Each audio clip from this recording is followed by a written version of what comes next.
ఢిల్లీలో 200 farmers unions నుండి దాదాపుగా 25,000 మంది ఫార్మర్స్ కలిపి దేశంలోనే అతిపెద్ద ప్రొటెస్ట్ ని చేస్తున్నారు. వీళ్ళల్లో ముఖ్యంగా ఉత్తరప్రదేశ్, పంజాబ్, హర్యానా అండ్ రాజస్థాన్ కి చెందిన వాళ్ళు ఎక్కువగా ఉన్నారు. అసలు వీళ్ళు ఇంత పెద్ద స్థాయిలో ఎందుకు ప్రొటెస్ట్ చేస్తున్నారు, అసలు వాళ్ళు గవర్నమెంట్ ని అడుగుతున్న డిమాండ్స్ ఏంటి అన్న విషయం గురించి ఈ వీడియోలో తెలుసుకుందాం. వీళ్ళు చేస్తున్న ఈ ప్రొటెస్ట్ లో చాలా డిమాండ్స్ ఉన్నప్పటికీ అందులో 5 అతి ముఖ్యమైన డిమాండ్స్ ఉన్నాయి.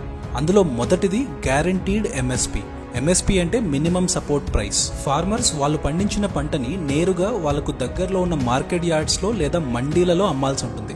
వీటినే అఫీషియల్ గా agricultural produce market committee APMC అని అంటారు. ఈ మార్కెట్స్ లో కొన్ని స్టాల్స్ ఉంటాయి. ఆ స్టాల్స్ ని రిజిస్టర్ చేసుకోవడానికి వ్యాపారులు గవర్నమెంట్ కి సెస్ రూపంలో కొంత డబ్బును కట్టాల్సి ఉంటుంది. రైతులు ఈ వ్యాపారుల్లో ఎవరైతే వాళ్లకు ఎక్కువ డబ్బులు ఇస్తారో వాళ్ళకే అమ్ముకోవచ్చు. ఒకవేళ ఎవరు వాళ్ళ పంటని కొనకపోతే అప్పుడు గవర్నమెంటే వాళ్ళకు ఎంఎస్పీ అంటే మినిమం సపోర్ట్ ప్రైస్ ఇచ్చి వాళ్ళ పంటను కొనుక్కుంటుంది. అయితే ప్రస్తుతం ఉన్న బీజేపీ గవర్నమెంట్ ఈ ఎంఎస్పీని ఒక సంక్షేమ పథకం కింద ఇస్తోంది. ఇది సంక్షేమ పథకం కింద ఉండడం వల్ల గవర్నమెంట్ కు ఎప్పుడైనా దీన్ని ఆపేసే రైట్ ఉంటుంది.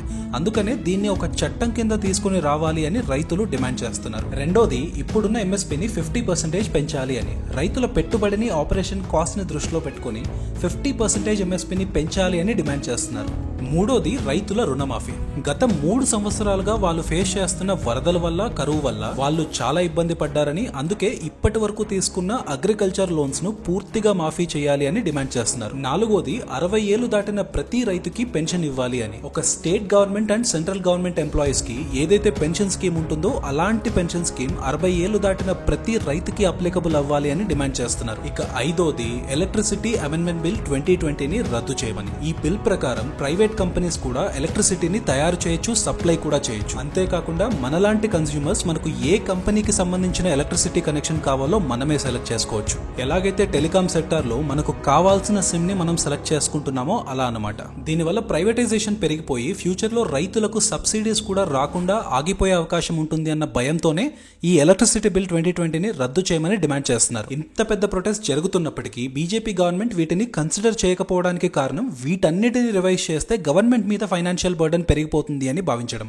ఎలక్షన్స్ దగ్గరలో ఉండడం వల్ల అపోజిషన్ పార్టీస్ అయిన కాంగ్రెస్, ఆమ్ ఆద్మీ పార్టీ లాంటి వాళ్ళు వాళ్ళ సపోర్ట్ ని ఫార్మర్స్ వైపే డిక్లేర్ చేశారు. సో బీజేపీ గవర్నమెంట్ ఈ టైంలో ఎలాంటి యాక్షన్ తీసుకుంటే బాగుంటుంది అని మీరు అనుకుంటున్నారో కమెంట్ సెక్షన్ లో కమెంట్ చేయండి. ఈ ఇన్ఫర్మేషన్ కోసం నేను పెట్టిన ఎఫర్ట్ మీకు నచ్చినట్టయితే ఈ వీడియోని తప్పకుండా లైక్ చేయండి. అప్పుడే ఈ వీడియోని మీలాంటి చాలా మందికి యూట్యూబ్ సజెస్ట్ చేస్తుంది. Audio Jungle.